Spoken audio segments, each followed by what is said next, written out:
जब इस्लाम आया तो हलाल आया। हलाल का मतलब है अरबी भाषा में परमिसिबल, जस्टिफाइड, लेजिटिमेट। पर वो किसके लिए लेजिटिमेट?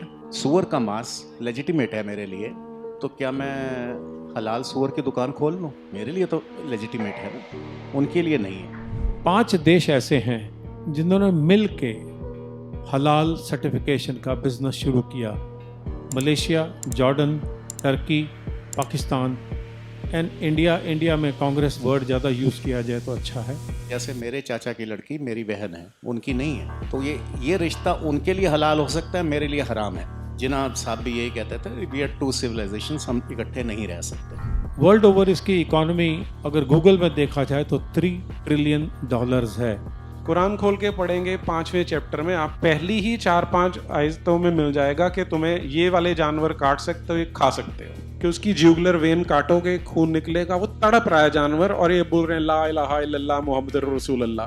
FSSAI में एक रूल है, stunning of animals is mandatory. हमारी पार्लियामेंट्स में लॉ है, इक्वल राइट्स मिले हैं एनिमल्स को, उनके साथ में कैसे ट्रीट करना है। हमारे शास्त्रास भरे पड़े हैं कि किसी को तड़पा कर मारना ठीक नहीं।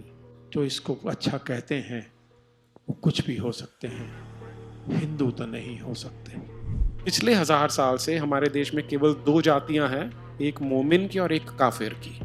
वही जिहाद चल रहा है कि इकोनॉमिकली कब्जा करो।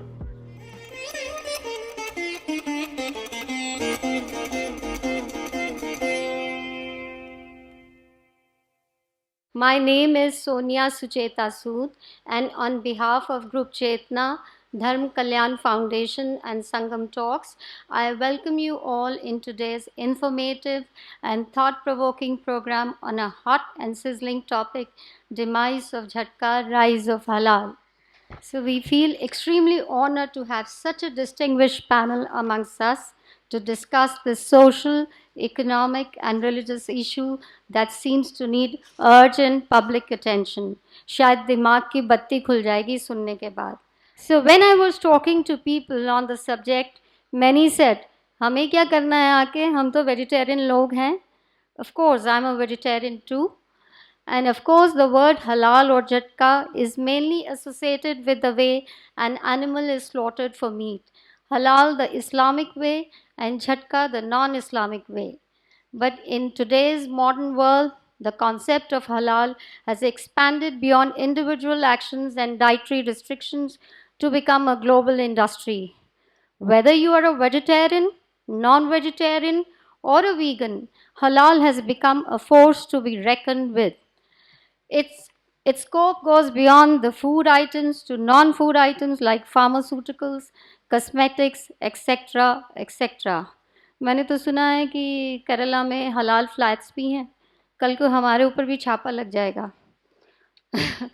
So a few months ago, when I went to a local market to buy some makhanas, I saw this green halal mark on one of the brands. I would call it a mooch wala brand because मुझे नाम याद नहीं है. So I refused to buy that. And जो store owner थे, Mr. Gupta, he was one step ahead. उन्होंने उनके delivery boy को बोला हम आपके यहाँ ये नहीं सेल कर सकते बिकॉज इसमें हलाल मार्क है. So the next time when the delivery boy brought the lot, so उसमें से हलाल स्टिकर निकल गया. But this is also very confusing कि एक दिन है और दूसरे दिन नहीं है. So probably when the panel will discuss, they'll touch upon that. Well, I wonder that in a secular country like India, where all sentiments must be respected, halal seems to be everywhere. What is the history, the reason, the intent behind this phenomena, and what are the social and economic implications of this growing halal omnipresence? And the eminent panel present here will enlighten us on the subject and probably will get answers to the inherent questions that arise out of the prevailing situations. My first question is to Mr. Sikka. Sir, झटका के बारे में आप थोड़ा सा explain करें सभी को कि व्हाट इज़ झटका और ये सिख पंथ से क्या इसका रेलेवेंस है, क्या इसका एसोसिएशन है? My name is Harinder Sikka. As you have been told, I am an ex-Navy officer. While sitting here, I take a very strong objection on being introduced as a Sikh. This is not done. You are dividing us right at the word go. There was a gentleman who stood here and said Sikhs are present here and Hindus are present here. Can you name me one, at least one person in India? It's Sikhs, beat this caste of Hindus and that caste of Hindus and Muslims and Christians whose forefathers were not Hindus. Don't divide us any further, please. When we fight I've seen Kargil battle from very close quarters. For those who know, I was president of Piramal when I went to Kargil Battle Theatre as an embedded journalist. That is where I wrote Razi for various reasons. We did not see who's fighting next to me, for the country. No caste creed. We are not taught caste creed. Guru Gobind Singh Ji took 5 pyaras from 5 different states. Guru Gobind Singh Ji's original name was Gobind Rai. Guru Tegh Bahadur Ji was willing to and did sacrifice for Kashmiri Pandits by calling us repeatedly Sikhs. Somewhere you are insulting us. Now come to my involvement with Jhatka and Halal. I went much deeper, call it accidentally, call it otherwise. तो मुझे ईश्वर की कृपा से सब हुआ. मैं पहले nonveg खाता था, ड्रिंक भी करता था, ज़्यादा नहीं खाता था, सिर्फ 4 बार दिन में खाता था नॉनवेज. और फिर कुछ अचंभा सा हुआ, नानक शाह फ़कीर बनाई. तो उस फिल्म को आज यूट्यूब पे और दूसरे चैनल में 20 करोड़ तक लोग देख चुके हैं. 5000 से लोग ज़्यादा लोग रोज देख रहे हैं. बट ये भूमिका मुझे थोड़ा देना ज़रूरी है, 5 मिनट दे दीजिएगा. तो उसको बनाते बनाते समझ में आया कि हमारा शास्त्र, हमारे ज्ञान, हमारे गुरु हमें नहीं कहते कि किसी जानवर को, किसी जीव को तड़पा के मारें और उसका मीट खाएं, जबकि उसकी आत्मा कितनी दुखी होती होगी. वही बद्दुआएं आपके शरीर में जाती होंगी. तो मीट बंद किया, अंडा भी बंद कर दिया, ड्रिंक्स भी बंद कर दिए. फिर समझ में आया कि ये छोटा मोटा काम नहीं है. जब मैं इज़राइल में गया था एक कंपनी को ख़रीदने के लिए जिसका नाम ब्लू बर्ड है, हमने ले भी ली थी वो कंपनी, तो पता लगा कि 5 देश ऐसे हैं जिन्होंने मिल के हलाल सर्टिफिकेशन का बिज़नेस शुरू किया. Malaysia, Jordan, Turkey, Pakistan and India. India में कांग्रेस वर्ड ज़्यादा यूज़ किया जाए तो अच्छा है, क्योंकि कांग्रेस ने इसमें बहुत ज़्यादा पुश किया था. वर्ल्ड ओवर इसकी इकॉनमी अगर गूगल में देखा जाए तो $3 ट्रिलियन है सर्टिफिकेशन की, हलाल सर्टिफिकेशन की. और इंडिया में 1 लाख करोड़ से ज़्यादा है. तो जब मुझे प्रधानमंत्री जी से मिलने का मौका मिला था इस बात के लिए, तो मैंने एक सवाल किया था उनसे. आप रिकॉर्डिंग कर रहे हैं, सुनिएगा. मैंने कहा था सर आपका एक दोस्त है वो ठग है. किसी भी प्रधानमंत्री को इसको बुरा मानना चाहिए था, बट प्रधानमंत्री मोदी ने सुना मुझे. तो बोलते हैं किसकी बात कर रहे हैं. मैंने कहा जी एक कोई रामदेव है बाबा करके, वो बाबा कहीं का नहीं है. उसके प्रोडक्ट हलाल सर्टिफाइड क्यों है? अमूल घी हलाल सर्टिफाइड क्यों है? आप हम पर शरिया क्यों फेंक रहे हैं? तो उसकी और जांच में जाएं तो कांग्रेस ने सभी मीट जो भी एक्सपोर्ट हो उस पर हलाल सर्टिफिकेशन मैंडेटरी कर दिया था. क्यों मैंडेटरी किया था? उससे हलाल मीट हलाल तभी होता है जब मैनेजिंग डायरेक्टर से पियोन तक सभी सुन्नी मुसलमान होंगे. इसका मतलब है वाल्मीकि समुदाय और दूसरे तीसरे जितने सिख्स, जिनको आप बोलते हैं कि ये सिख्स बन गए और सिख्स झटका का मीट सर्व करते थे, ये बिजनेस से बाहर कर दिए गए. सिर्फ और सिर्फ सुन्नी. अब चाइना को हलाल सर्टिफिकेशन नहीं चाहिए, रशिया को नहीं चाहिए, यूरोप को नहीं चाहिए, वियतनाम, मंगोलिया, इन सब कंट्रीज़ को, श्रीलंका को नहीं चाहिए. आपने एक ही स्ट्रोक से हजारों लाखों लोगों को बेरोजगार कर दिया। मणिशंकर अय्यर इसमें सबसे ऊंचा था। तो मैंने इन सबके नाम लेके पब्लिक डोमेन में बोला है। लोग बोलते हैं सर ये खतरनाक लोग हैं, पर जो आदमी प्रेसिडेंट ऑफ पीरामल ग्रुप हो के कारगिल बैटल थिएटर में जा सकता है, वो इन लोगों से तो शायद नहीं डरेगा। लेकिन मेरा सवाल आप लोगों से है, जब आप ये कह देते हैं कि ये चलता है, क्या फर्क पड़ता है, तो आप हिंदुस्तान पर बोझ हैं। आप अपनी नपुंसकता का जो प्रॉब्लम है वो हम सब पर थोप रहे हैं। अगर आप एक गिलहरी का काम कर दें, मुझे देखिए क्षमा करिएगा, मुझे जेंटल भाषा फौज ने नहीं सिखाई, डीएनए में नहीं हुआ। हर एक परिवार ने एक बेटा दिया लड़ने के लिए। मेरे परिवार वाले भी इसी तरह से सिख बने थे। आधा परिवार हिंदू है, आधे ने पगड़ी बांधी है। हम तो आपके लिए जंग लड़ जाएंगे ना, क्योंकि सिखाए गए थे। आपने अगर अपना काम नहीं किया, और बहुत छोटा सा है, जब राम सेतु बना था तो उसमें गिलहरियों ने रोल प्ले किया गया था। तो बांदरों ने पूछा था, बांदरों ने कि ऐसा क्यों किया, वो सीख गया था। मैं इसमें मैं नहीं है कि प्रभु की कृपा रही। तो जब कांग्रेस ने, सोनिया गांधी इन पर्टिकुलर ने सुप्रीम कोर्ट में एक एफिडेविट दायर किया था कि राम मिथ्या है,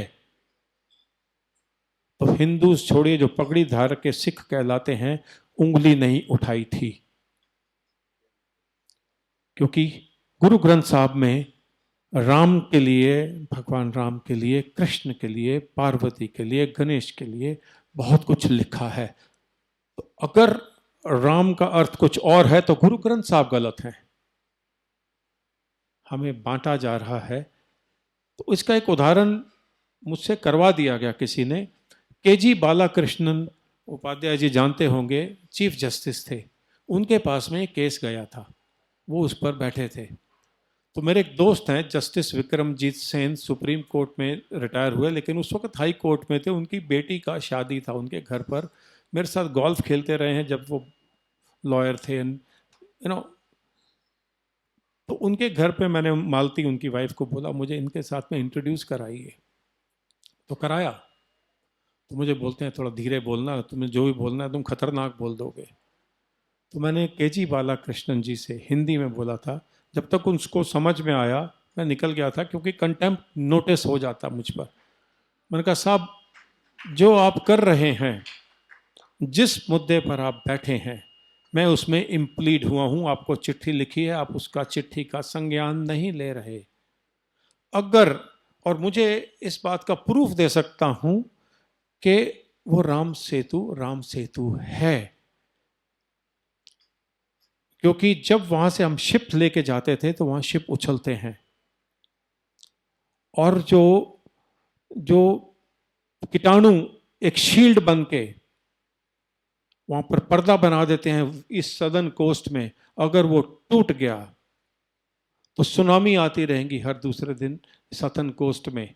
पॉइंट नंबर 3, अगर इसमें आपने, कोट कीजिएगा मुझे, उनको पता है ये बात का, अगर आपने हमारे जज्बातों से खेलकर राम सेतु को अवैध और राम को अवैध और मिथ्या बता दिया जैसे कि केस में है, तो अगली 7 पुश्तें गंजी पैदा होंगी। वो बेचारे समझ नहीं पाए मैं क्या कह गया, समझ तो बाद में आ गया होगा, बट वो मालती ने, इन लोगों ने कुछ संभाला उस बात को कि ये गुस्से में रहता है, इस चीज़ को लेके नाजुक हैं। बट ऐसे हजारों लाखों लोग हैं जो कि गंगा जल हलाल क्यों है और हम वो पी रहे हैं। तिरुपति में प्रसादम हलाल सर्टिफाइड था। हमें तो शर्म आना चाहिए। विदेशों में वैश्यालय हलाल सर्टिफाइड हैं। लंदन में गैम्बलिंग डेन्स हलाल सर्टिफाइड हैं। ये इस्लाम नहीं सिखाता है। मेरी ट्विटर कोड में जाइए, मैंने प्रूव किया है कि मौलवियों ने कहा है कि बकरी ईद को बकरा खाना हलाल नहीं है। इस्लाम नहीं कहता है, बट आप उस बकरे को या उस जानवर को मरता तड़पता देखते हैं, वो अपने बच्चों से कलमा पढ़वा के उसको गला काटते हैं, आप वही मीट खाते हैं। प्रूफ चाहिए तो करीम के रेस्टोरेंट में जाइए, बड़े बड़े माथे पर तिलक लगाकर पंडित लोग वहां बैठ के वो खाते हैं। उनको पकड़ा है, उनकी फिल्म ली है। जब हम श्रीनगर में, मैं रिसर्च कर रहा था राजी के ऊपर में और 2 बार पाकिस्तान भी गया था, तो मैंने फारूक अब्दुल्ला जी से पूछा था, मेरे साथ गोल्फ खेलते थे वो उन दिनों में। मैंने पूछा, साहब ये क्यों ऐसा इतना बढ़ा रहे हैं आप? तो उनके वर्ड हैं मुझे, हम ये लोग, एक मिस्टर RK शर्मा थे जो एयर इंडिया के थे, उनके साथ में हमारा टाई अप था गोल्फिंग इवेंट ले जाने के लिए, वो भी बैठे थे, और मिसिस सूरी जो कि ललित होटल की मालिक की जो उनकी वाइफ थी, अभी हैं वो मालकिन, वो बैठी थी। उन्होंने कहा था, सिक्का जी आप ये शर्मा जी की बात करते हैं, पंडित हैं, हम सारस्वत ब्राह्मण थे। मार मार के उन्होंने MCBC भी बोली थी, हमें मार मार के मुल्ला बना दिया। अब वो बन गए तो बन गए, उनका कसूर नहीं है, वो अपने मजहब के कट्टर पक्के हैं। और केरला में हलाल सर्टिफाइड बिल्डिंग्स बन रही हैं जिसमें आपका आना जाना बंद है।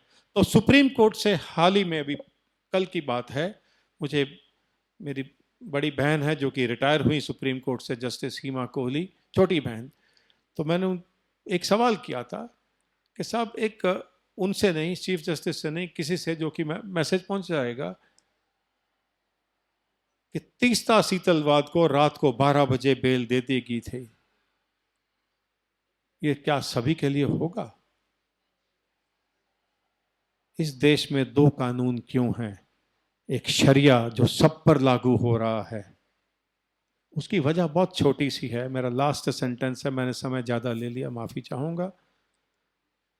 आप अपने आप को फौजी समझकर अगर किसी रेस्टोरेंट में, एयरलाइंस में, किसी भी ढाबे में जाके पूछें कि ये क्या खिला रहे हैं, वो बताएगा आपको, चाहे वो गुप्ता हो या सिंह हो, वो आपको हलाल सर्टिफाइड मांस खिला रहा है, वो आपको अमेरिकन मस्टर्ड हलाल सर्टिफाइड है, आपकी आत्मा हलाल सर्टिफाइड हो रही है।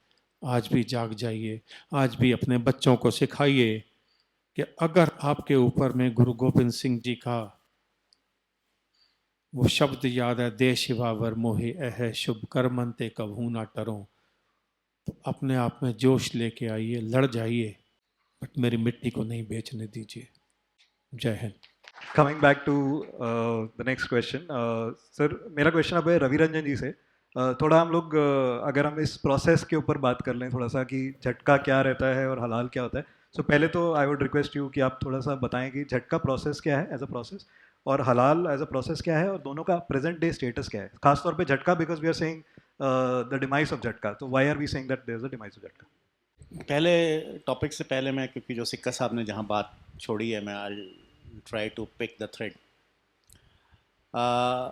राम जन्मभूमि के केस में फ़कीर सिंह निहंग एंड 27 अदर निहंग्स, इनके ऊपर 1958 में FIR हुई थी। 1958 में इन पे FIR हुई थी, और मेरे मित्र बैठे हैं मेरे साथ में, और ये प्रभु राम की कृपा रही कि ये इस फैक्ट को सुप्रीम कोर्ट के सामने मैंने रखा था। और जब मोल्डेड पिटीशन के लिए कहा गया था, मोल्डेड पिटीशन ही कहते हैं ना लास्ट में, तो उसमें जो लास्ट वो थी वो मेरी ही सबमिशन थी। और अभी उनके जो 8वीं पुश्त है, हरजीत सिंह, बाबा हरजीत सिंह निहंग, वो अयोध्या जब राम मंदिर का निर्माण शुरू हुआ तो उन्होंने वहाँ पे 4 महीने लंगर लगाया था। खैर ये थोड़ा टॉपिक अलग हो गया। दूसरी बात, क्योंकि सिक्का जी बड़े, मतलब मैं इनको बड़ी इज़्ज़त से देखता हूँ, बहुत अच्छी बातें करते हैं। एक जैसे हमने डिफ़ाइन कर दिया अभी इन्होंने कि भाई सिख कौन है, तो मैं इसमें ये कहना चाहूँगा कि मैं सिख तो अपने को कहलाता ही हूँ, पर हम हिंदू सारे हैं। और आज से कुछ साल पहले तक एक शब्द प्रयोग होता था, मोना। हम लोग मोना और सिख पंजाब में बोलते थे, मोना एंड सिख।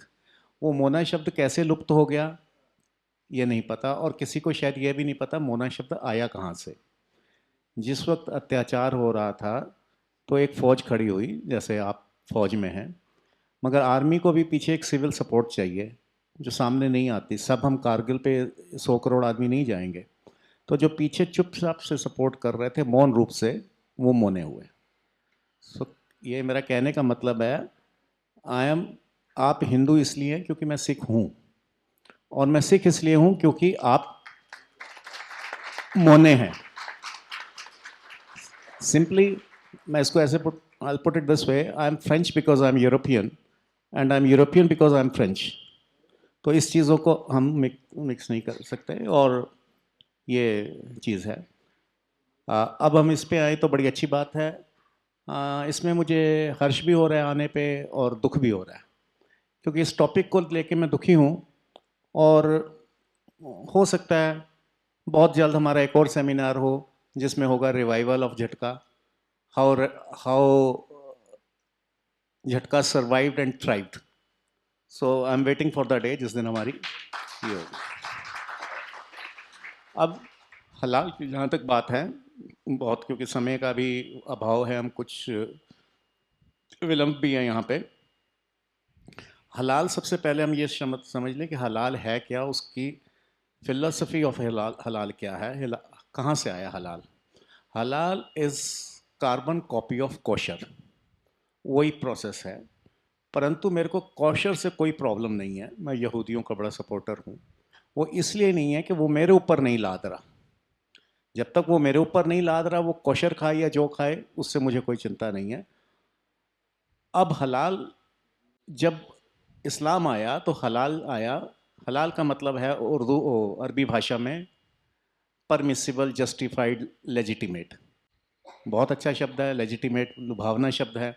लेजिटिमेट चीज़ें होनी चाहिए, पर वो किसके लिए लेजिटिमेट? सूअर का मांस लेजिटिमेट है मेरे लिए, तो क्या मैं हलाल सूअर की दुकान खोल लूँ? मेरे लिए तो लेजिटिमेट है ना, उनके लिए नहीं है। हर चीज़, कोई भी चीज़ यूनिवर्सली लेजिटिमेट नहीं हो सकती।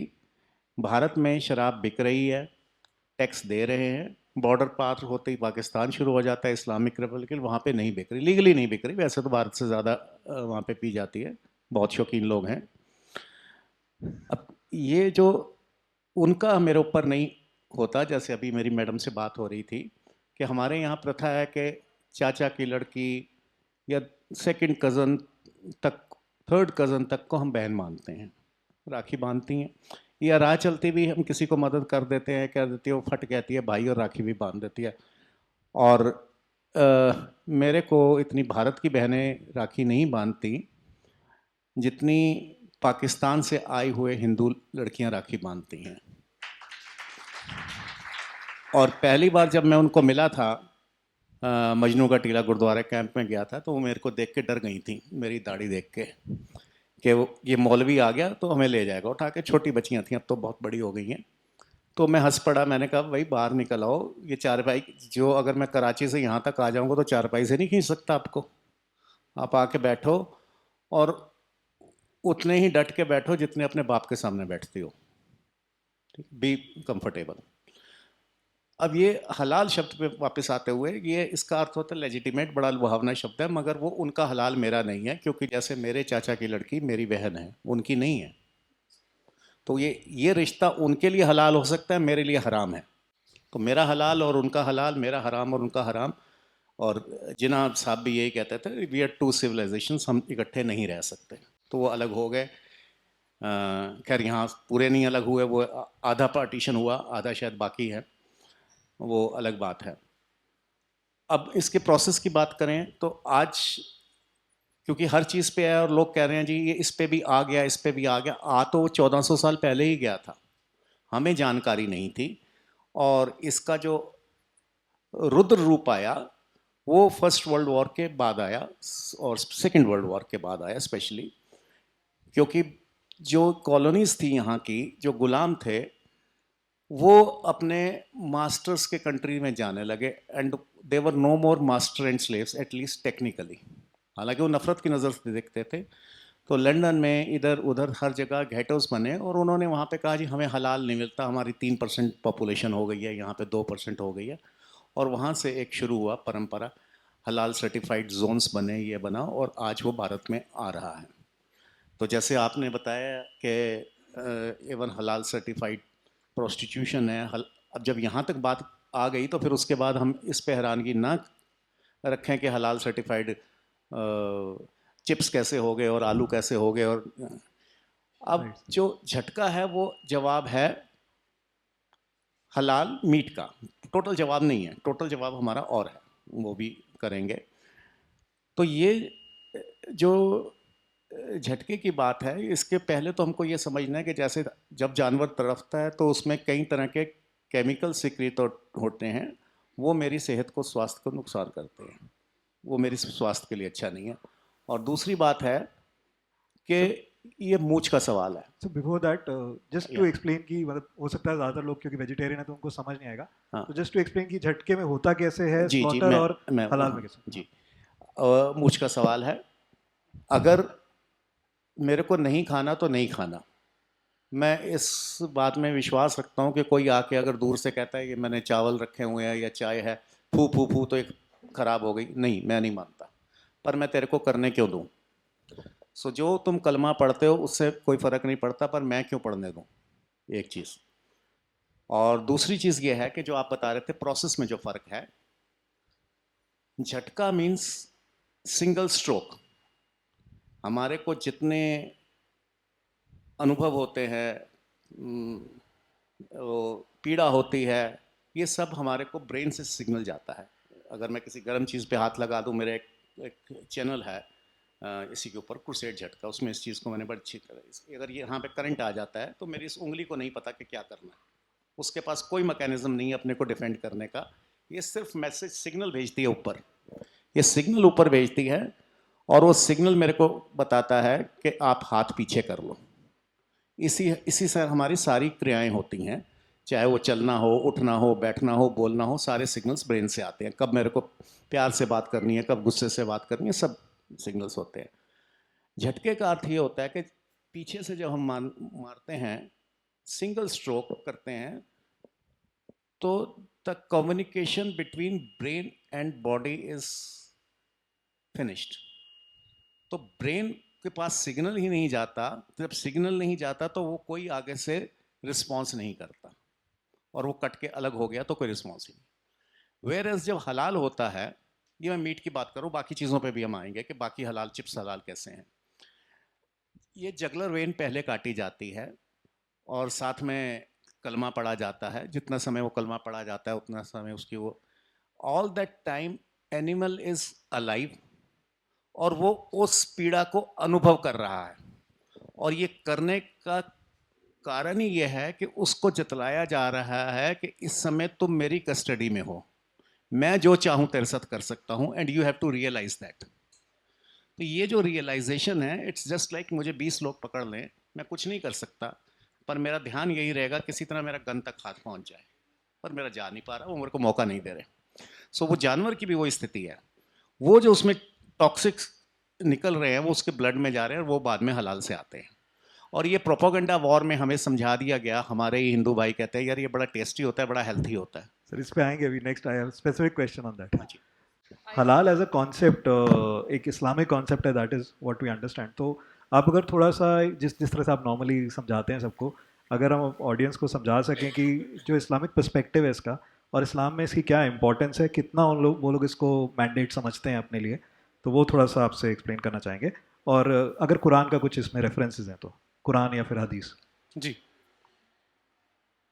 क्योंकि आपने कुरान कहा है तो कुरान में जो 5वां चैप्टर है उसकी स्टार्टिंग देखेंगे, पहली जो 4-5 आयतें हैं उसमें हलाल का रेफरेंस आता है। और थोड़ा उससे अगर पीछे से मैं शुरू कर दूं, क्योंकि हम अनफॉर्चुनेटली ऐसे देश में रहते हैं जहां पर इस्लाम के बारे में नॉलेज बहुत कम होती है। और दूसरा दुर्भाग्य हमारा ये है कि हमें ये बता दिया गया कि ऑल रिलीजन्स आर सेम। तो हम और कुछ पढ़ें या ना पढ़ें, सब रामलीला कभी ना कभी देखते हैं, सबने रामायण कभी देखी होती है, राम जी का नाम सुनते हैं, तो उन्हें हम बोलते हैं मर्यादा पुरुषोत्तम राम। और वहाँ ऐसे ऊंचे आदर्श दिखाए जाते हैं जो हमें कहा जाता है कि इन्हें फॉलो करो, इन्हें एमुलेट करो, इन्हें अपने जीवन में धारो। हम नहीं करते वो, क्योंकि हम ह्यूमन बीइंग सारे ही नालायक होते हैं, तो हम कोई स्पेशल नहीं है उसमें। लेकिन उसका एक जो इफेक्ट है वो क्या है कि हमने ये सोच लिया कि इस्लाम भी वैसा ही है और क्रिश्चियनिटी भी वैसी है, कि उनके कैरेक्टर्स भी जो होंगे वो वैसे ही अच्छे मर्यादा वाले अच्छे लोग होते होंगे। Nothing could be farther from truth. Islam को आज से 1400 साल पहले शुरू किया एक आदमी ने जिसका नाम मोहम्मद था, जिसे ये लोग पैगंबर बोलते हैं। वो पहले जब वो 40 साल का हुआ तब उसने क्लेम करना शुरू किया कि मैं पैगंबर हूं। तो अब जैसे सपोज कीजिए हम यहाँ पर अप्रॉक्सीमेटली 125 के आसपास लोग बैठे हैं। मैं मान लीजिए इसी कॉलोनी में रहता हूँ, आप मुझे जानते हैं, और मैं एक दिन आपको कहता हूँ कि आज से जो विष्णु भगवान है उनके सारे संदेश मेरे माध्यम से आएंगे, तुम्हारे माध्यम से कभी नहीं आएंगे, राइट? अब आप लोगों का फर्स्ट रिएक्शन क्या होगा? एग्री नहीं करोगे। दूसरा रिएक्शन ये हो सकता है पागल हो गया है। तीसरा रिएक्शन ये हो सकता है कि हमें पागल बना रहा है। अगर आप रैशनल लोग हैं तो ऐसे ही सोचेंगे। एग्जैक्टली मोहम्मद के जीवन में भी यही हुआ। उसने बोला कि मुझे पैगंबर चुना गया है, तो अच्छी फैमिली से था, 40 साल का था, विवाहित था, तो लोगों ने टॉलरेट किया कि चल यार बोलता है, पागल है, तो टॉलरेट करो इसे। आपने शब्द सुना होगा लैला मजनू। मजनू का अर्थ क्या होता है पता? पागल। कुरान में रेफरेंस आता है कि जो मक्का के लोग थे जहां मोहम्मद का जन्म हुआ था, वो उसे मजनू कहते थे। तो ये मक्का वालों का रिएक्शन था। तो 40 से लेके 50-51 की आयु तक, ये 10-12 साल तक, 52 की आयु तक वो ट्राई करता रहा कि लोग उसे पैगंबर माने, लेकिन क्योंकि बुद्धिमान थे तो उसके पीछे नहीं लगे। उसके पीछे लगे कौन? उसके परिवार का छोटा सा बच्चा है, उसका कजन है 8-10 साल का, तो उसे थप्पड़ वप्पड़ मार के आप अपने पीछे लगा सकते हो, लग गया। बीवी है, वो बन गई, वो भी मुसलमान हो गई। slaves. जो यार दोस्त हैं वो मुसलमान हो गए। कुछ गुलाम थे, तो आप मान लीजिए कि आपके घर में कोई गुलाम है, आपने उसे खरीदा था 5,000 रुपए में, मैं उसे 5,000 रुपए आपको देता हूं कि यार इसे फ्री कर दे। कर दिया तो वो भी, अब वो मेरे पास आया, मैंने उसे बोला मैंने तुझे रिलीज कराया इसलिए अब तू मुसलमान बनेगा। तो 12-13 साल की मोहम्मद की स्ट्रगल ऐसे चली। इस तरह से उसके पास कुछ गिने चुने से चेले चांटे बन गए। फिर वो मक्का से शिफ्ट कर जाता है मदीना में, जहां पर कंपैरेटिवली कम पढ़े लिखे लोग थे, और वहां पर उसके कुछ चेले बने हुए थे। तो वहां लड़ाई झगड़े होते थे। तो Mohammed was a very smart guy. वो वहां पर अपनी अथॉरिटी धीरे धीरे स्टैब्लिश कर रहा था। करने का मेथड क्या था? 2 शब्द थे उसके पास, हलाल और हराम। जब चेले चांटे बन जाते हैं और वो अनपढ़, आप अपने आसपास अगर ऑब्जर्व करेंगे, मान लीजिए आपके कोई गुरुजी हैं, तो आप क्या पूछते हैं कि ये बेटा मेरा ऐसा नहीं कर रहा या बेटी मेरी ऐसे नहीं कर रही, हम क्या करें? ऐसा ही करते हैं। तो ये जिनका सरदार एक तरह से बन गया था, वो भी ऐसे ही करते थे। तो इन्हें बोलता था अच्छा ये करना है तो ये तुम्हारे लिए हराम है। हराम यानी जो अभी सिक्का जी ने बताया कि Not वो permitted. मना है, फॉरबिडन है, that is not to be done. ये हलाल है, ये तुम कर सकते हो। तो जैसे मक्का के लोग चिढ़ते थे इससे, वैसे ही मदीना में भी बहुत सारे लोग थे जो इरिटेट होते थे। तो वहाँ एक बुद्धिमान लेडी थी, उन दिनों पोएट्री चलती थी। The only source of entertainment was poetry, क्योंकि फिल्म वगैरह तो होती थी नहीं थी।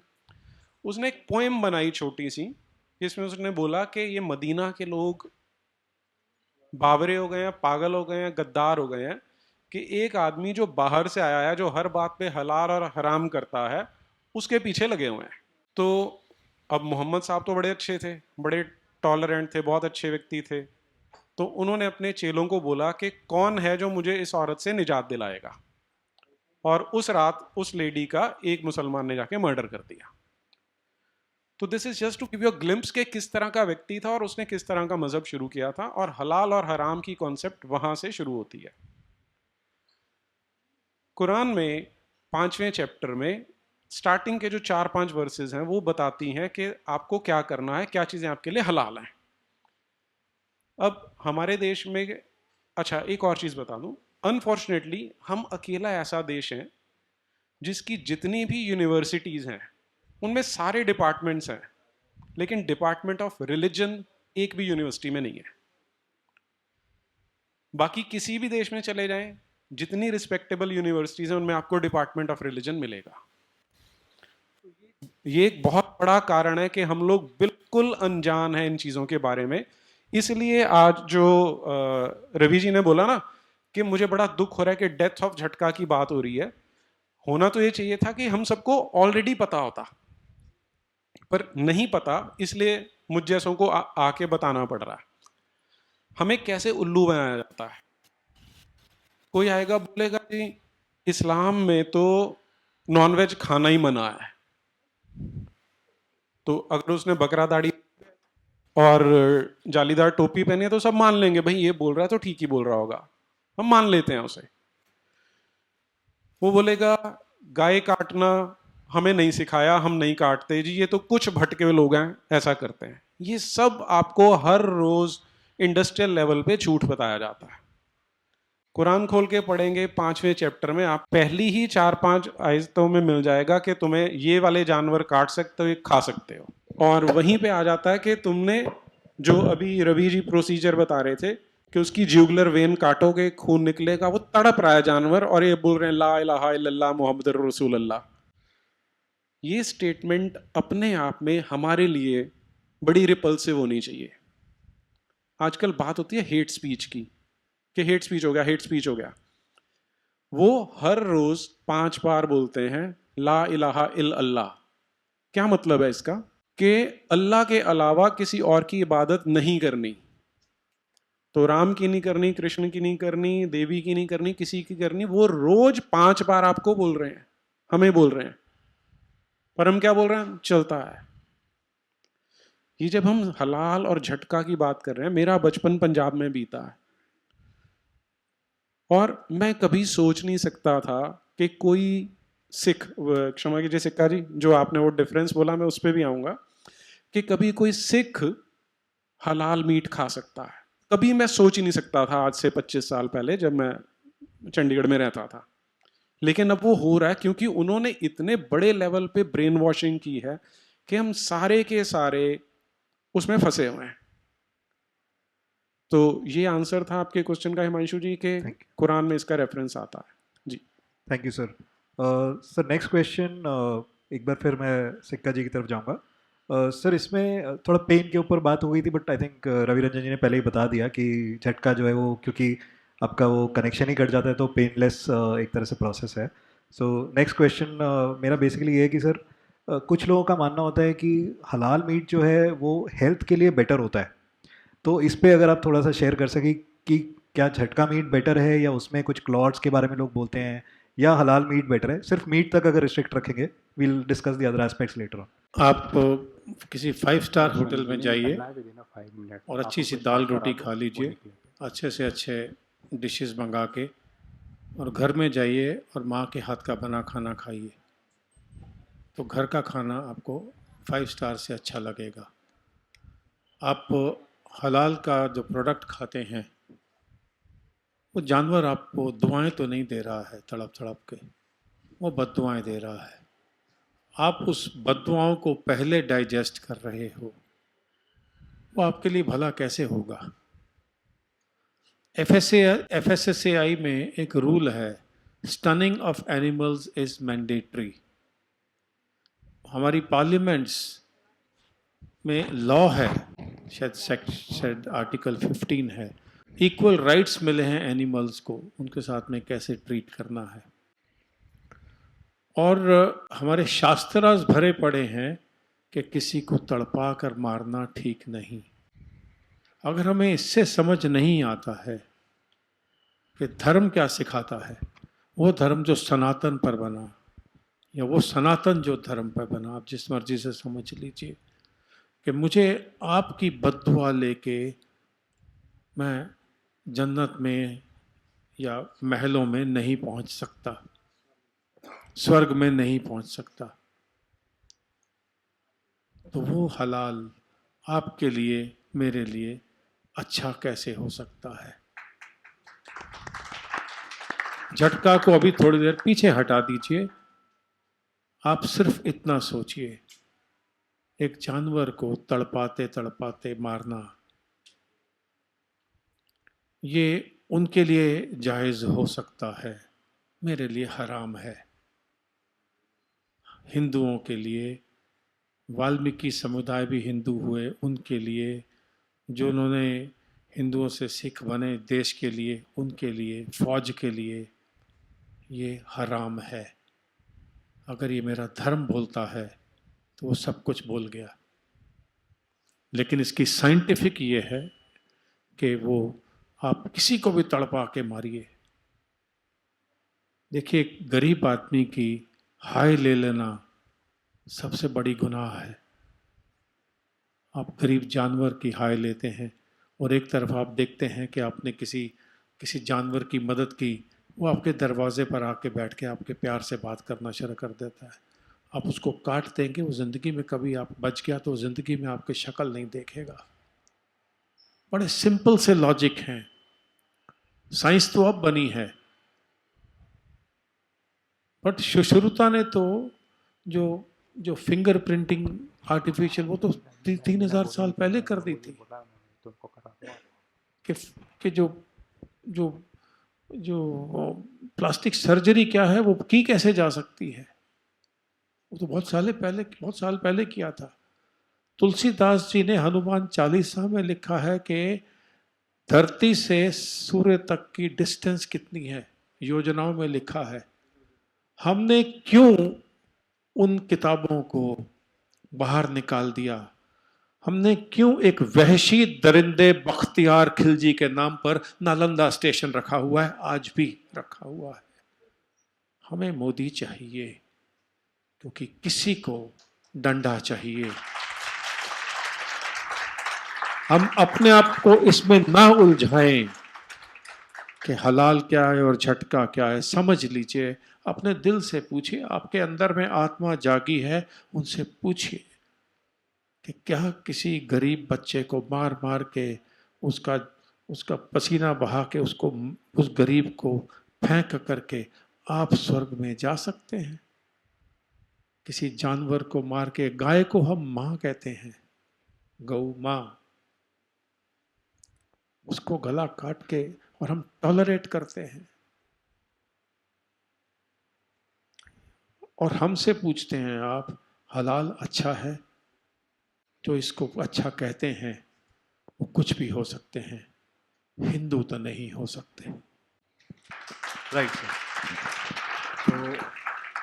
तो एक बार रवि रंजन जी से मैं रिक्वेस्ट करूंगा कि अगर थोड़ा सा वो एक्सप्लेन कर सकें कि हलाल सर्टिफिकेशन जो है वो है क्या, and whether this issue has been recognised in any other country और नॉट, और अगर उन्होंने किया है तो उन्होंने कैसे उसको रिजॉल्व किया है। जी, पहले तो अभी जैसे कुछ साहब सिक्का जी कह रहे थे, मेरे बड़े भाई, कि वो वेजिटेरियन है और आप में बहुत सारे लोग वेजिटेरियन हैं।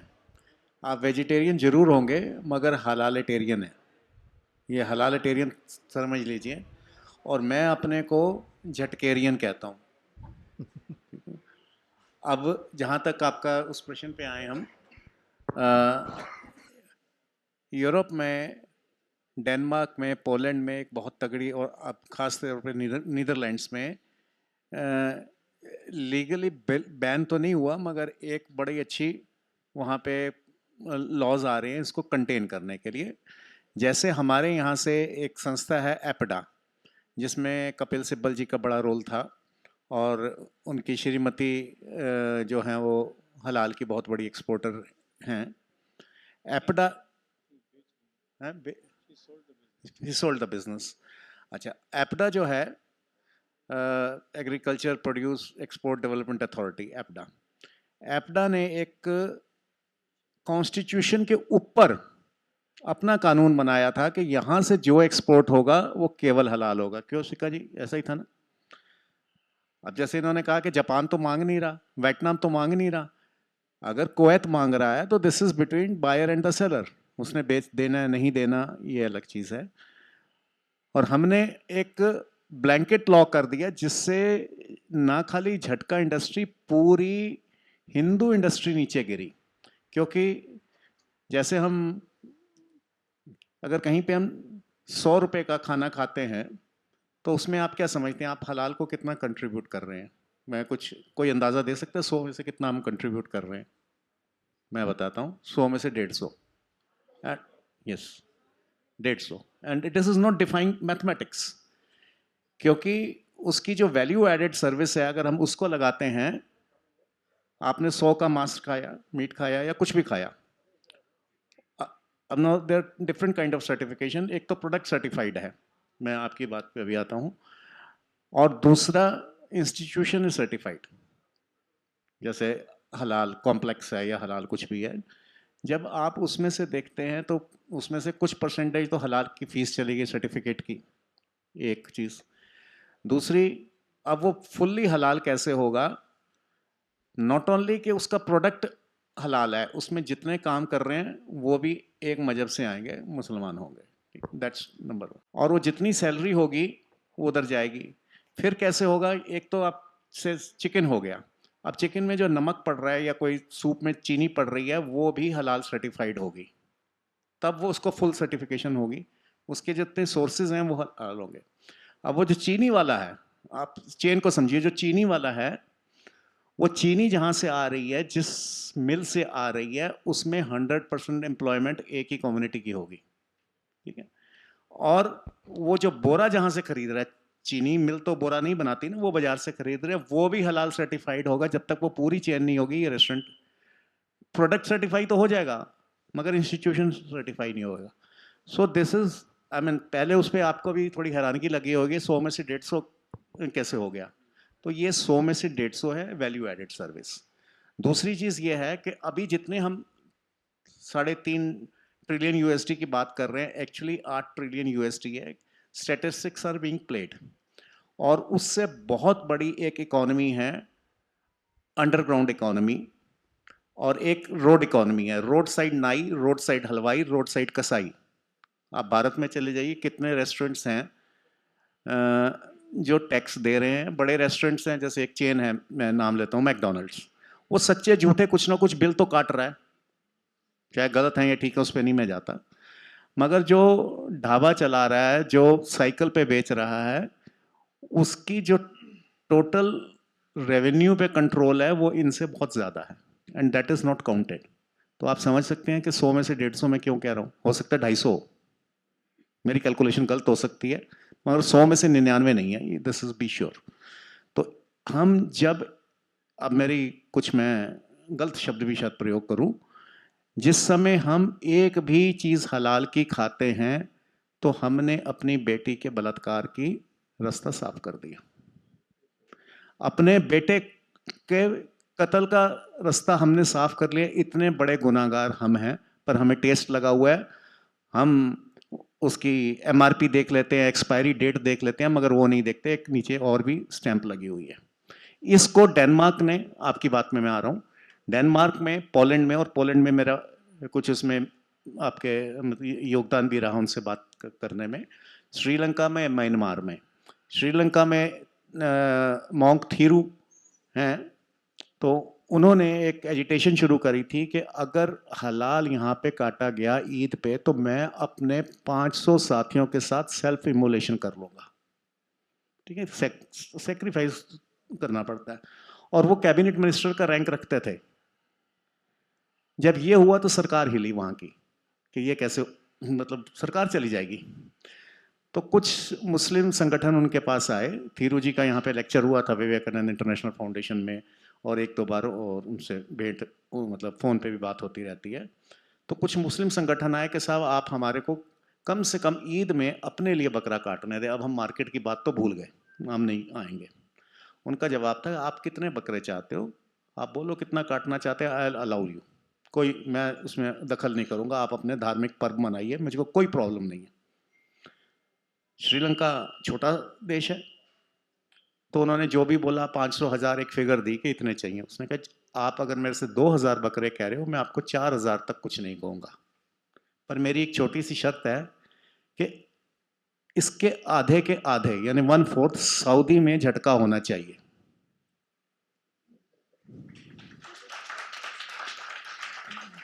बोले वहां पे तो इस्लामिक कानून चलता है। बोल रहे आपने मेरी बात का जवाब दे दिया। तो जब तक हम इस पे जीरो टॉलरेंस पे नहीं आएंगे, zero tolerance and sorry to say no mercy, human rights for right humans. जो टेररिस्ट है उसका कोई ह्यूमन राइट नहीं है। जानवर के राइट के लिए मैं लड़ जाऊंगा, मगर टेररिस्ट के राइट के लिए नहीं लड़ूंगा। और ये यूरोप बड़ी देर से सीख रहा है, हमसे कुछ पीछे है सीखने में, और इसलिए उसकी हालत बहुत ख़राब है। मगर मीट में उन्होंने कुछ ना कुछ एनिमल क्रुएलिटी की वजह से, और किसी वजह से नहीं है, अभी उनको ज़्यादा बातें समझ नहीं आई। पर ये जहाँ पे भी मेरी बात होती है, कम से कम यूरोपियंस इस बात में बड़े साफ हैं, या गोरा अमेरिकन है, या वो हाँ करता है या ना करता है। हम में से बहुत सारे लोग यहाँ से समझ के जाएंगे, पर बाहर जाके फिर की फ़र्क पैंदा है, यार आज तो मैं खा लूँ, कल से छोड़ दूंगा। तो ये जब तक हम अपने को नहीं सुधारेंगे, किसी को कुछ ब्लेम नहीं करना। मैं सबसे पहला ब्लेम आज जो हलाल है मैं अपने ऊपर लेता हूँ। मैं कहीं ना कहीं फेल हो गया, और हम सब फेल हो गए हैं, और अब हमने इसको निकलना है इससे बाहर। और अगला जो हमारा होगा that is surviving to thriving. Next हमारा ये होगा जी। धन्यवाद। So next question Harshvardhan ji आपके लिए ही है। सो सर थोड़ा सा हमें एक्सप्लेन करें कि ये जो सर्टिफिकेशन प्रोसेस है, क्या ये लीगली वाइबल है, इंडिया में लीगली परमिसिबल है, और अगर है तो इसके अगेंस्ट क्या लीगल एवेन्यूज बनते हैं? Thank you so much for the opportunity, first of all, Suchitra ji, for calling me over here, और इतने सारे एक्सपीरियंस लोगों के बीच में मुझे बिठा दिया। I am myself is honored for that. Thank you so much, sir, for taking my time as well. And आपका जो सवाल है वो इस पूरे और जो सेमिनार है उसका सबसे इम्पोर्टेंट सवाल है, क्योंकि इस पे मैंने रिसर्च करी थी। अब मेरे पास इतना एक्सपीरियंस नहीं है ऑफ कोर्स सर आप जितने लोगों का, but I do my researches. तो last year on 17 January 2023 there was a notification passed by Indian government ministry of commerce, जिसमें सर उन्होंने एग्जैक्टली ये चीज़ एक्सप्लेन करी है। We are talking about over here कि भाई झटका को ओवर कैसे लेके आए, कि हलाल को नीचे कैसे करें, या फिर we are taking it as a religious problem, right, कि हिंदुओं को दबाया जा रहा है या इसको दबाया जा रहा है। But what I have analyse that this is an actually major economic problem. They are not directly हम पे वार नहीं किया जा रहा है, हमारी इकोनॉमी को टेक ओवर करने की कोशिश की जा रही है। इस पे सरकार का भी उतना ही योगदान है जितना पुरानी सरकारों का रहा है, जो कि मैंने देखा है। तो पहला मैं आपको पॉइंट बताता हूं, जो नोटिफिकेशन में पहली ही लाइन लिखी हुई है। मैं सारी नोटिफिकेशंस लेके आया हूं, अगर आपको चाहिए होगी तो मैं इसे सर्कुलेट कर दूंगा, मैम आप सब में कर दीजिएगा। तो उस नोटिफिकेशन में पहली लाइन लिखी है, for streamlining all meets and meets product to be exported as halal certified only if it is produced, processed and packed under a valid certification body. And what are those certification bodies who will look over these halal packed foods? So पहला है आपका NABCB, that is National Accreditation Board for Certification Bodies. दूसरा आपका आता है QCI, Quality Council of India. And third आपका आता है ICAS, that is India conformity assessment scheme. और इसके ऊपर जो सारा सबका बॉस है वो सर ने अभी आपको बताया, दैट इज एबडा। एबडा हमारे लिए क्या करता है, that is an agriculture and processed food products to export and development authority, that is what APEDA does. अब इसके अंदर जो सर ने बताया कि इकोनॉमी कैसे लॉस हो रही है, सो आप यहाँ पर ये देखिए कि जो हमारे यहाँ पे लाइसेंसेज हैं, जो अभी हिमांशु जी ने इस पे सवाल पूछा, यहाँ पे एबडा ऑर्गेनाइजेशन ने एक बॉडी बनाई है, वो नीचे की बॉडीज को कंट्रोल कर रही है। अब वो बॉडीज का काम है कि इंडिया में इस हलाल सर्टिफिकेशन के लिए कौन सी बॉडी सूटेबल है जो इसे रेख देख कर सकती है।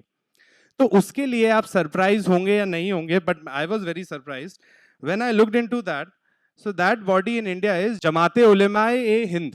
That is what the organization who is actually controlling in India this thing.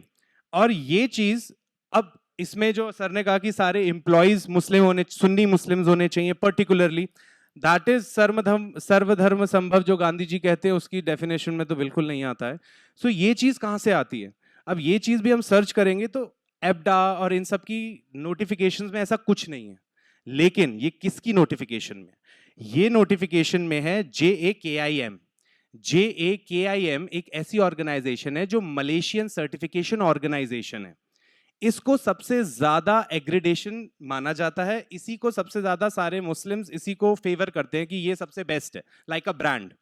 सो ये JAKIM जो ऑर्गेनाइजेशन है, ये डिफाइन करती है कि जो एक एक वर्कर है, जो एक एक पर्सन है, जो मीट खरीदेगा, जो उसे हलाल करेगा, उसकी जो पैकेजिंग करेगा, उसे जो ट्रांसपोर्ट करेगा, वो सारे के सारे सुन्नी मुस्लिम्स ही होने चाहिए और कोई नहीं होना चाहिए। तो इसके पीछे हमारा लॉस क्या हुआ, जो सर ने बताया, जो सिक्का सर ने बताया हमें, क्योंकि मैंने एक बारी सर की रिपोर्ट पढ़ी थी कि 32,000 people lost their job. So I was surprised कि ऐसे कैसे। So I was looking into all notifications.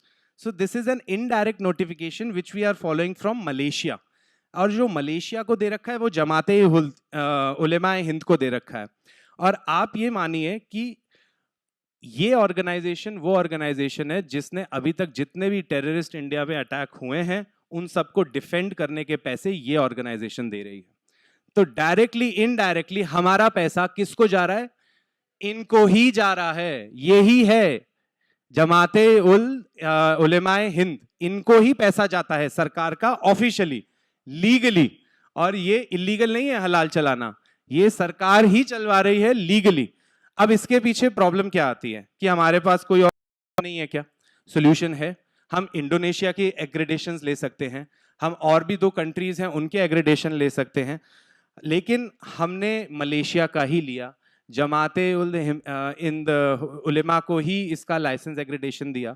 अब इससे हमें एक और नुकसान क्या, जो बहुत ज्यादा सीवियर अटैक हो रहा है, वो ये है कि सर आज की डेट में कंपटीशन में इन्फ्लेशन बढ़ रहा है।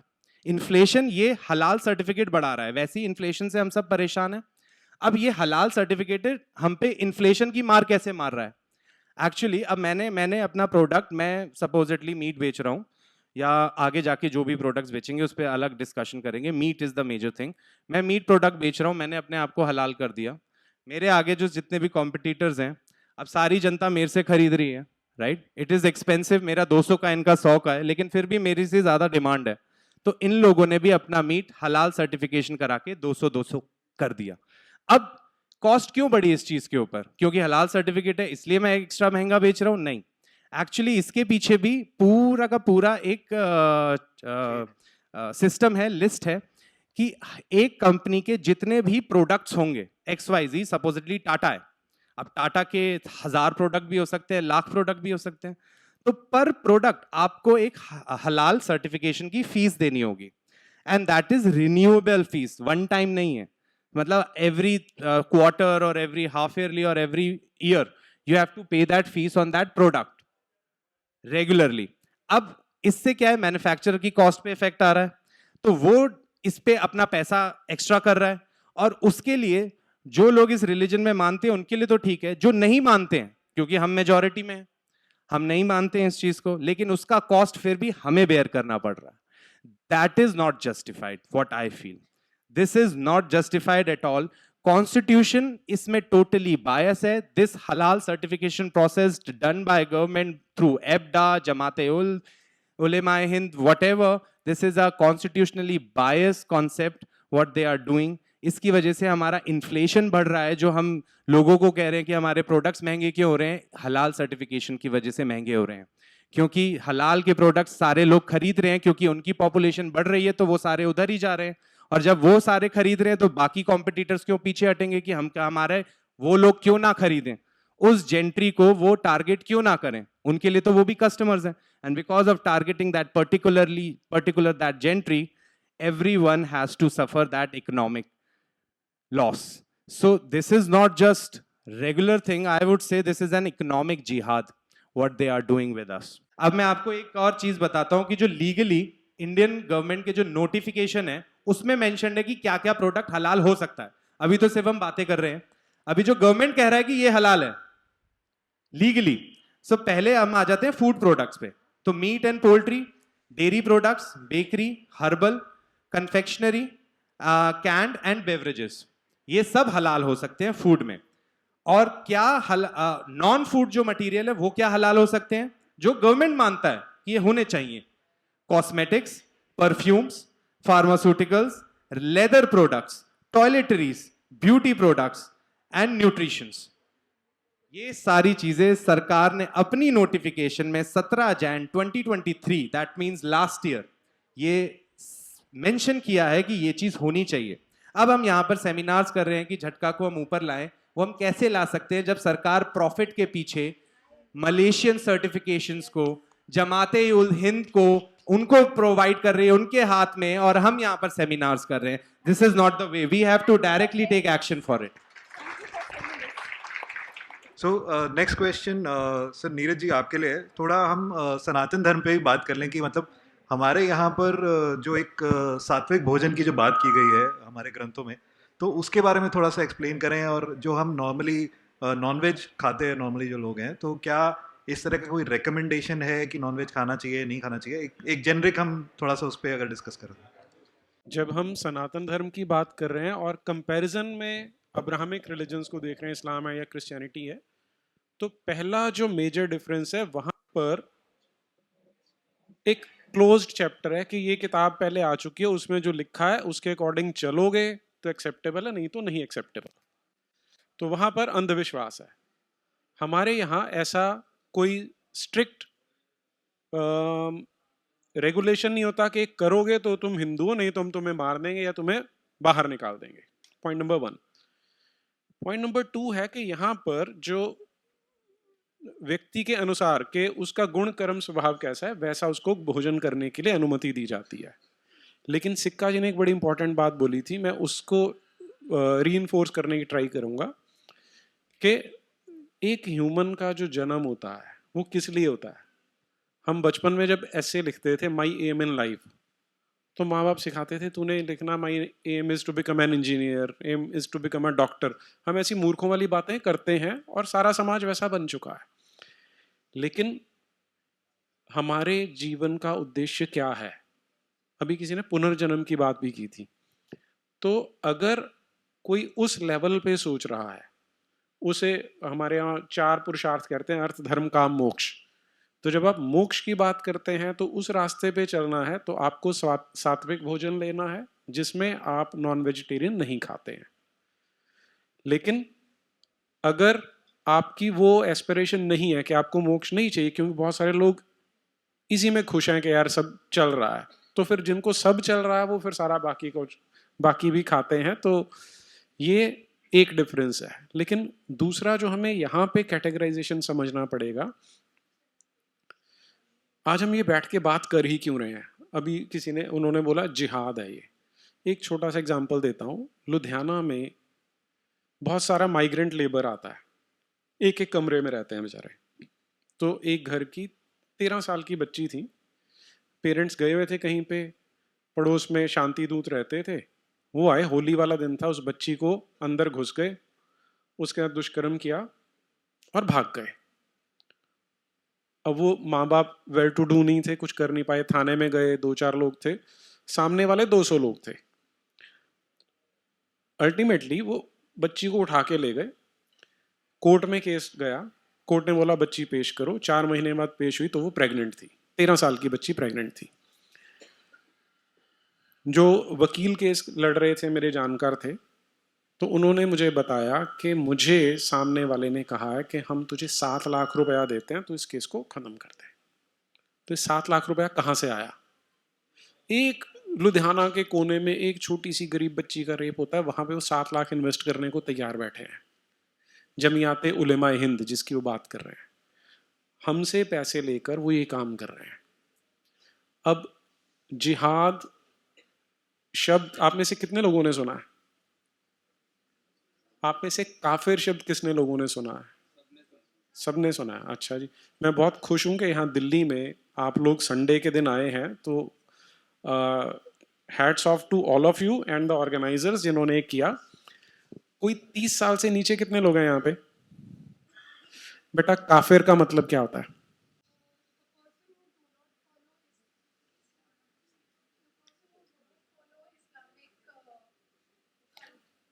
इस्लामिक कल्ट को फॉलो नहीं करता, यानी जो मुसलमान नहीं है। बिल्कुल ठीक है बेटा, क्लैप्स फॉर हर।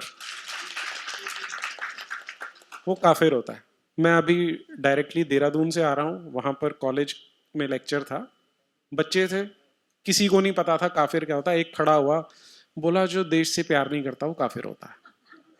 ठीक है, अब ये क्यों हमारे लिए इम्पोर्टेंट है कि उन्होंने मीडिया के थ्रू, बॉलीवुड के थ्रू, एजुकेशन के थ्रू नैरेटिव में इतना ज़्यादा इन्वेस्ट किया है कि हमें कभी उनका सच पता ना लगे। जो उन्होंने इंट्रोडक्शन में मेरा बताया कि मैंने नीरज अत्री काफिर लिखा है, वो मैंने इसलिए लिखा है कि आज हमें हमारे देश में जाति के नाम पे तोड़ने की कोशिश हो रही है। कौन कर रहे हैं? आपको रोज टीवी खोलेंगे तो दिख जाएगा। पिछले 1000 साल से हमारे देश में केवल 2 जातियां हैं, एक मोमिन की और एक काफिर की। वही जिहाद चल रहा है, और वो जिहाद क्योंकि चल रहा है अलग अलग फॉर्म्स में है। हलाल वाला एक पर्टिकुलर जिहाद है जिसकी हम आज बात कर रहे हैं। उसका एंड गोल क्या है? कुरान में बिल्कुल स्पष्ट है कि उन्होंने तब तक जिहाद करना है जब तक कि वो सबको कन्वर्ट नहीं कर लेते। और ये उसका एक इनडायरेक्ट रूट है जो उन्होंने अडॉप्ट किया है कि इकोनॉमिकली कब्जा करो, अपने लोगों को फिट करो, क्योंकि इकोनॉमी में वो लोग आते जाएंगे और हमारे लोग बाहर होते जाएंगे, तो वो स्ट्रेंथ उनकी बढ़ती जाएगी। तो अब हिमांशु जी को मुझसे क्वेश्चन पूछना ही क्यों पड़ा कि सनातन धर्म इसके बारे में क्या कहता है? क्योंकि हमने ये बेसिक चीजें पढ़ना छोड़ दिया। और हमारा कॉन्स्टिट्यूशन किसके लिए बना है? पहले 4 वर्ड क्या है? India that is Bharat. लेकिन जो कॉन्स्टिट्यूशन अगर आप उसे देखें तो उसमें इतने सारे प्रोविजंस हैं जो हमारे अगेंस्ट काम करते हैं।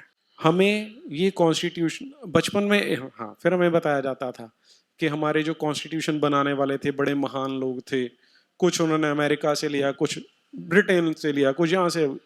अब मुझे शर्म आती है कि यार इतने अनओरिजिनल लोग थे कि यहाँ वहां से उठा के ला रहे थे। अपने आप सोच नहीं सकते थे क्या? एक और झूठ पेला जाता है कि B.R. अम्बेडकर ने संविधान बनाया। बिल्कुल इससे बड़ा झूठ कोई नहीं हो सकता। उनकी अपनी स्टेटमेंट है राज्यसभा की कि I have been used as a hack. अगर मुझे मौका मिले तो इस संविधान को जलाने वाला मैं पहला आदमी होऊंगा।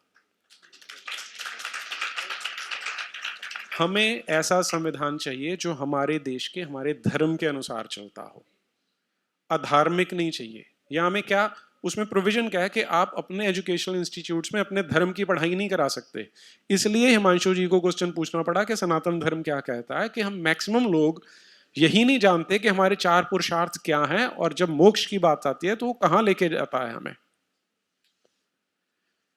तो ये इसमें बहुत सारी लेयर्स हैं। अब हम थोड़ी देर के लिए बैठे हैं इसलिए हम सारी वो लेयर्स अनकवर नहीं कर सकते, लेकिन आप ये समझ जाइए कि यहाँ पर एक ऐसी वॉर है जो हम चाहते नहीं है, हमारे ऊपर थोपी गई है।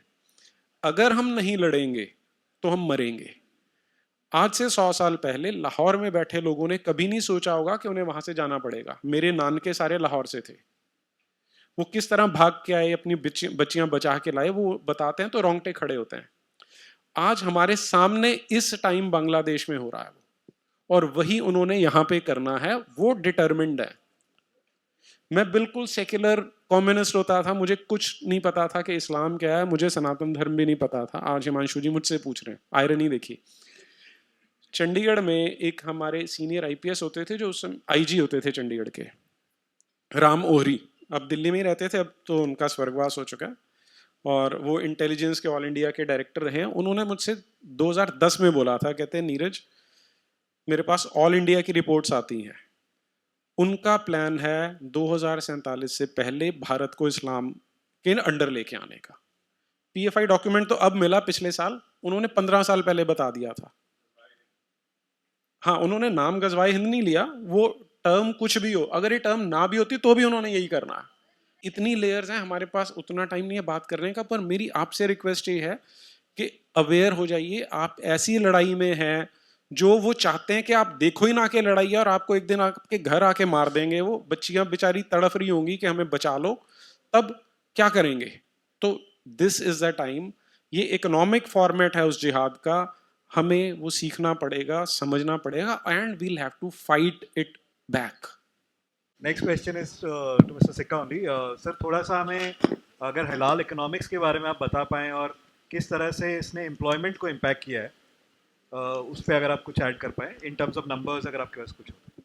नॉर्मली मैं कभी इतना ईगर नहीं होता हूँ बोलने के लिए, बट ये सब्जेक्ट दिल को बहुत छूता है, क्योंकि इज़राइल बार बार गया था काफ़ी कामों की वजह से। तो जो अभी गाज़ा पे अटैक हुआ, वहाँ फोर्टिफाइड टनल्स मिली। फोर्टिफाइड मतलब जो कि टैंक्स को बर्दाश्त कर सकें, टनल्स ज़मीन के नीचे। वो मिलियंस ऑफ डॉलर्स में तो नहीं बनी, बिलियंस ऑफ डॉलर्स लगे। वो टनल्स जो कि माइल्स लॉन्ग थी और इज़राइल तक पहुंच सकती थी। दैट इज़ हलाल मनी, दैट इज़ हलाल economy which is gone in. मेरा एक सवाल सबसे है, कांग्रेस से बार बार पूछता हूं, क्योंकि हलाल की फाउंडेशन रखने वाले कौन थे? गंगाधर नेहरू के लिए बारे बारे मैंने मैं कांग्रेस से बार बार पूछा है, गांधी परिवार से भी पूछा है। क्या ये सच है कि उनका ओरिजिनल नाम गयासुद्दीन गाजी था? 1857 में गयासुद्दीन गाजी कोतवाल थे, आगरा गए थे क्योंकि ब्रिटेन से हाथ से मार रहे थे वो सभी मुगलों को। क्यों नेहरू सबसे पहले काबुल में बाबर की मज़ार पर गए, माथा रगड़ा? साथ ही में राजेंद्र प्रसाद जी को मना किया, सोमनाथ टेम्पल जी को आप इनॉग्रेट नहीं करने जाएंगे। इंदिरा गांधी क्यों गई वहाँ पर, जबकि मना किया गया था, वहाँ आपका जाना सेफ नहीं है?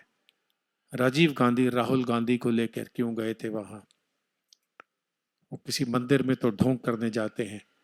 क्या फाउंडेशन है इन लोगों की कि नेहरू को किसी ने प्रधानमंत्री नहीं बनाया था, सरदार पटेल ने को बनाया गया था, और हमने कह दिया साबरमती के संत तूने कर दिया कमाल। महात्मा गांधी किसी भी तरह से महात्मा नहीं थे, ना संत थे। हम ये बात कहने से क्यों डरते हैं? मोहनदास करमचंद गांधी ने इस देश को बांटा है, हम ये उसके फोटो लगा के घूम रहे हैं, सवाल क्यों नहीं करते हैं? तो ये सवाल मुझे इजराइल में पूछा गया था, क्योंकि वो अपने बच्चों को पोलैंड लेके जाते हैं। पोलैंड में सभी बच्चों को एक म्यूजियम में ले जाते हैं। म्यूजियम में वो बच्चे जब जाते हैं, अंदर घुसते हैं, उससे होते हैं, बाहर आते हैं तो रोते आते हैं, क्योंकि उन्होंने पूरे म्यूजियम में हिटलर ने कैसे उनको गैस चैम्बर में डाल के मारा था। तो मैंने उनसे पूछा, मैंने कहा ये तो आपने इनको बच्चों को टॉर्चर कर दिया। कहते टॉर्चर नहीं किया, ये अब सोल्जर बने हैं।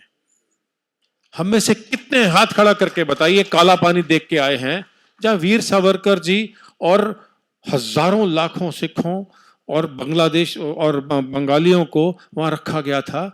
हम एक बार ले जाएंगे तो हमें पता लगेगा सुभाष चंद्र बोस को मारा गया था, असली भारत रत्न थे।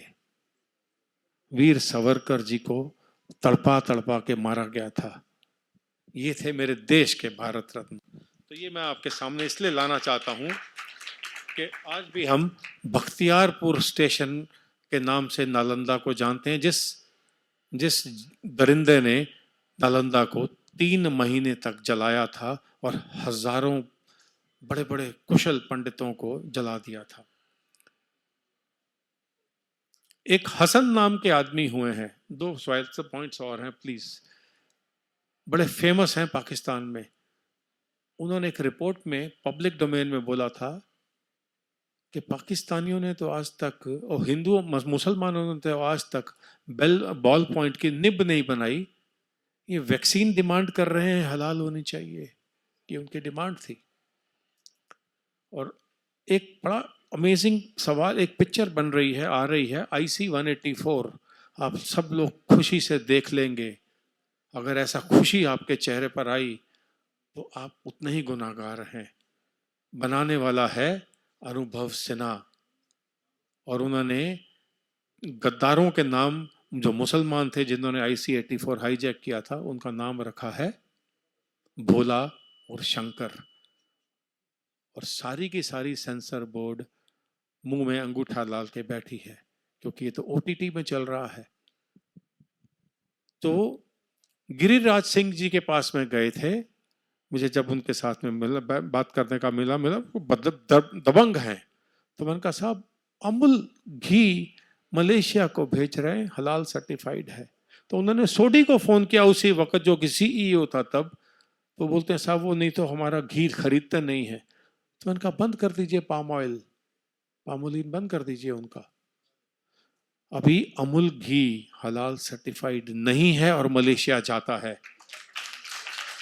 भारत में आज ताकत है, लेकिन पब्लिक में नहीं है। तो आप लोगों को जगाने के लिए ये चेष्टा की जा रही है कि अगर ऐसा नहीं किया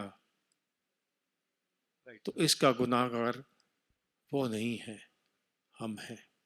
Okay, so last closing thoughts from Harshvardhan and then Ravi Ranjan ji and Harinder Sikka ji and then Neeraj ji, and I think that should be fine. And then you guys can proceed. So Harshvardhan, please.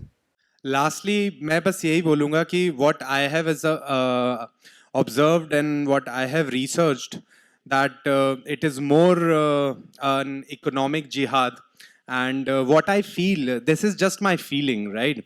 Sometimes I think कि भाई जैसे कि sir ने बताया, सिक्का sir ने भी बताया, सर ने भी, रवि सर ने भी बताया कि इनका एक, और अत्री सर ने भी इसे कोट किया कि एकमात्र लक्ष्य है कि अपनी पॉपुलेशन बढ़ाना है। इस्लाम का सबसे पहला काम है अपनी पॉपुलेशन बढ़ाओ, राइट? और क्रिश्चियनिटी का सबसे पहला काम है कि दूसरों को कन्वर्ट करो।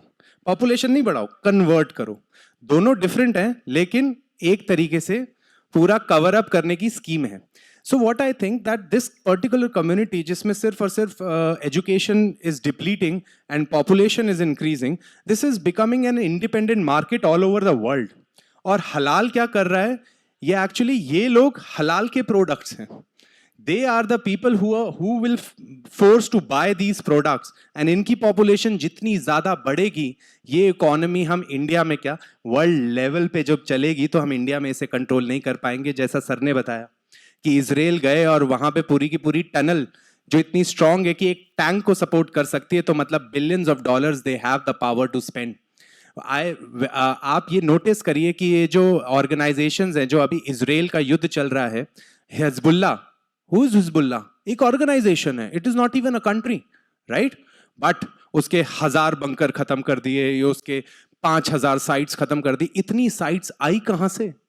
इतना पैसा फ्लो हो कहां से रहा है? There has to be an organisation, right? And that is what sir was targeting it, and we have to stop this. At least अपनी कंट्री में इतना स्टैंड ले कि भाई अगर ये हलाल सर्टिफिकेशंस करना ही है तो एटलीस्ट आप मलेशियन सर्टिफिकेशन ना करें। पहला स्टेप हो तो ये हो कि मलेशियन सर्टिफिकेट ना करें, कोई और कर लें, ताकि इससे हमारी जो पॉपुलेशन है, उसकी जो इकोनॉमी है, उसके में जो नौकरी देने वाले लोग हैं, जो जिनकी नौकरियां चली जा रही है क्योंकि वो मुस्लिम नहीं है, उस पर इफेक्ट ना आए। फिर सेकंड आता है कि हम हलाल को ही रास्ते से हटाए, जैसा मैम ने कोट किया, क्योंकि इससे हमारी इकोनॉमी पे इन्फ्लेशन बढ़ रहा है। और सबसे तीसरी इंपॉर्टेंट चीज कि उस ऑर्गेनाइजेशन जमाते उल हिंद उलेमा को चैलेंज करें, सवाल पूछें कि ये पर्टिकुलर ऑर्गेनाइजेशन ही क्यों? सरकार आप कर लो, यही ऑर्गेनाइजेशन क्यों? और फिर अगर ये organisation, then why this organisation is involved with all those people who have been blamed and जो साबित हो चुके हैं कि ये टेररिस्ट हैं, तो ये ऑर्गेनाइजेशन उन्हीं को सपोर्ट क्यों कर रही है, और उस पैसे से जो ये हलाल से कमाते हैं? So that is a vicious circle we have to stop. ये ही पहला कंक्लूजन है कि इसे स्टॉप किया, then we should move on. Thank you. देखिए, एक होता है कि हम एलोपैथिक अप्रोच अपनाते हैं कि सिम्टम्स को क्योर कर दें, जड़ में बीमारी वैसी रहे। यहाँ पर हमारे लिए प्रॉब्लम क्या है, अभी जो हर्ष ने बोला है उसमें मैं छोटा सा एक करेक्शन कर देता हूँ। सब उन्होंने ठीक कहा कि इस्लाम कन्वर्ट भी करता है, तो अल्टीमेट ऑब्जेक्टिव उनका है कि सारी संसार को इस्लामाइज करना है, जिसे बोलते हैं दरुल इस्लाम, राइट। तो that is the root cause of the problem. जब तक हम उन्हें वापस नहीं ले आते, आज से 50 साल पहले, 100 साल पहले, 300 साल पहले, 500 साल पहले उन्हें किसी ने तलवार के जोर पे कन्वर्ट कर दिया था, उन्हें सलवार पहना दी थी, कोई बात नहीं, वो तब की बात थी। लेकिन अब उन्हें सनातन धर्म में वापस लाया जाए, क्योंकि जब तक वो उधर उस जेल में रहेंगे तब तक वो, उनके पास एक किताब है जिसमें उन्होंने, उनको अल्लाह बोल रहा है कि तुम्हें ये काम करना है। तो अगर जड़ से मिटाना है तो सॉल्यूशन ये है। लेकिन यहाँ तक पहुंचेंगे कैसे? स्टेट के थ्रू ही होगा। हमें स्टेट को ये कन्विंस करना पड़ेगा कि जिसे आप रिलीजन बोल रहे हैं या मजहब बोल रहे हैं और माइनॉरिटी दे के प्रिविलेजेस दे रहे हैं, this is wrong, this has to stop. अगर कहने को सेक्युलर हैं तो फिर माइनॉरिटी मेजॉरिटी की नॉनसेंस क्यों चल रही है? एक ही हो सकता है ना, या तो सेक्युलर हैं आप, किसी को नहीं सपोर्ट करेंगे, या सबको सपोर्ट करेंगे। तो ये जो माइनॉरिटी मिनिस्ट्री, माइनॉरिटी कमीशन, ये जो फ्रॉड चल रहा है, दिस हैज टू एंड। वो एंड होगा तो ये सारी चीजें जिन्हें हम सिम्टम्स देख रहे हैं वो तब खत्म होंगी। ये शॉर्ट में इसका सॉल्यूशन। मुझे कहा गया कि जो अभी ज्योति जी ने बताया था अल तकैया क्या होता है, तो जो उन्होंने बताया कि मुस्लिम्स मिसगाइड करते हैं, झूठ बोलते हैं, तो ये कुरान का जो तीसरा चैप्टर है उसकी 28th वर्स है, जिसमें उन्हें बताया जाता है कि अगर तुम इस्लाम को बचाने के लिए झूठ भी बोलते हो, काफिरों से बचने के लिए झूठ बोलते हो, तो परमिसिबल है वो। क्योंकि ये जो यूपी में इन्होंने ना योगी जी को प्रेजेंटेशन देके हलाल को जो है ना वहाँ पे बैन करा दिया। तो मेरा सर से क्वेश्चन ये है कि ये काम एक सेंट्रल गवर्नमेंट के उस पर क्यों नहीं हो सकता? देखिए, मोदी जी के आने से पहले तो ये सेंटर तो हाथ ही नहीं लगा रही थी, है ना, उनका एक वजह बता दिया है आपको। लेकिन अभी जब अपेडा ने कानून चेंज किया है तो एक दुविधा ये है कि गाजीपुर में 7 एबटायर्स हैं, वो सातों मुसलमानों के पास में हैं, तो झटका कहीं मिले तो कुछ आगे चले ना, तो वो प्रोविज़न नहीं लाया जा रहा है, नहीं ला पाए हैं। दूसरा, मेरा आप लोगों से ही सवाल है, सवाल खाली हम ही लोगों पर आएगा ultimately.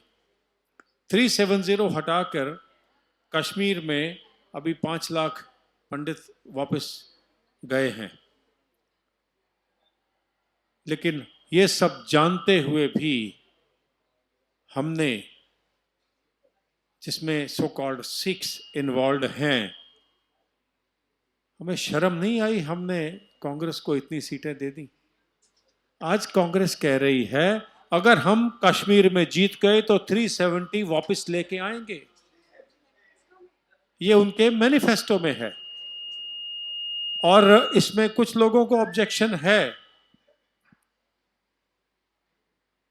But their intention is very clear, ours is not. मुझे योगी जी को प्रेजेंटेशन करने का मौका मिला, 1 घंटा तक उन्होंने सुना मुझे। वो बोलते हैं कुछ दिन में होगा, बात करते हैं, क्योंकि उनको समझना, उनको प्रूफ लेना जरूरी था। 3 दिन में उन्होंने पूरी उत्तर प्रदेश में हलाल सर्टिफिकेशन बैन किया है। बाकी जो स्टेट्स हैं उनको सांप सूंघ गया है। क्या वजह है कि हम एक हिंदुस्तान भारत नहीं बन सकते? 7 से 8 हजार करोड़ रुपया प्रति साल वैली में खर्च होता था, टेरर मारने के लिए नहीं, टेरर पालने के लिए। हमसे पूछिए हमने कितने जवान गंवाए हैं। आप जिनमें से हाथ खड़ा कर दें कि डॉक्टर मनमोहन सिंह एक निर्दोष आदमी था, साफ स्थिति का था, करप्ट नहीं था। एक आदमी कोई हाथ खड़ा कर दे, कोई करेगा तो डूब मरना चाहिए। याशीन मलिक को गले लगाया था उसने? ऐसा प्रधानमंत्री बोलते हैं आप? जिस आदमी ने 2 स्क्वाड्रन लीडर्स को सर यूनिफॉर्म में क्लोज रेंज में गोली मार दी थी, उस टेररिस्ट को प्रधानमंत्री न्यायालय घर में बुला के गले लगाते हैं, फोटो खिंचाते हैं। ये है कांग्रेस। आज भी जाग जाइए। अनुभव सिन्हा, IC 184, ये कवरेज है, ये हमारे मुंह पर लानत है। अगर आप चाहें तो एक फौजी आपके अंदर है। झांसी की रानी फिल्म बनी नहीं थी जब तक कांग्रेस थी। इसका मतलब यह नहीं कि झांसी की रानी सच नहीं थी। अगर आप में दम है तो OTT प्लान के अगेंस्ट में लिखें उनको कि ये ठीक नहीं है, आवाज उठाएं। आपकी आवाज में दम है। फौजी का काम आपके लिए लड़ना नहीं है, बॉर्डर पर हैं। ये देश के अंदर हो रहा है और देश का दुश्मन हम बाहर को संभाल लेंगे, चाइना को भी संभाल लेंगे। देश के दुश्मन को संभालने के लिए आपकी मदद की जरूरत है। आज जब अब आप यहां से निकलें तो आपसे हाथ जोड़कर बेनती है, अपने देश का वजूद पहचाने, अपने देश के लिए आवाज उठाएं। ये कह देना कि चुपचाप से लड़ें, वो एक महिला ने अभी मेरे साथ में बोला था, ये चुपचाप लड़ाई नहीं है। ईंट का जवाब पत्थर से देना नहीं। तो अगर ये नहीं देते तो क्या राम रावण पर विजय पाते थे? क्या महाभारत पे हो सकती थी? आप में से कितने मेक्सिको गए हैं? हाथ खड़ा करिए। मेक्सिको, अगर आप मेक्सिको में जाएं तो कैनकुन के जो मोहल्ले हैं, जगह हैं, रूरल मेक्सिको, वहां पर छोटे बच्चे बड़ों के पांव हाथ लगाते हैं। पहले मर्द खाते हैं, फिर औरतें खाती हैं। वहां के संस्कार अमेरिका से नहीं मिलते, जबकि अमेरिका के साथ में है, भारत से मिलते हैं। तो नेचर मैगजीन ने लिखा था कि इज इट पॉसिबल कि महाभारत के समय या 7000 साल पहले यहाँ कुछ हुआ कि एक आइलैंड ड्रिफ्ट होकर जाके टिक गया अमेरिका के साथ में। आज भी उनके संस्कार ग्वावा को अमारूद बोलते हैं, पांव दंडवत प्रणाम करते हैं। बाली में जाइए, देखिए, अपने बच्चों को बताइए।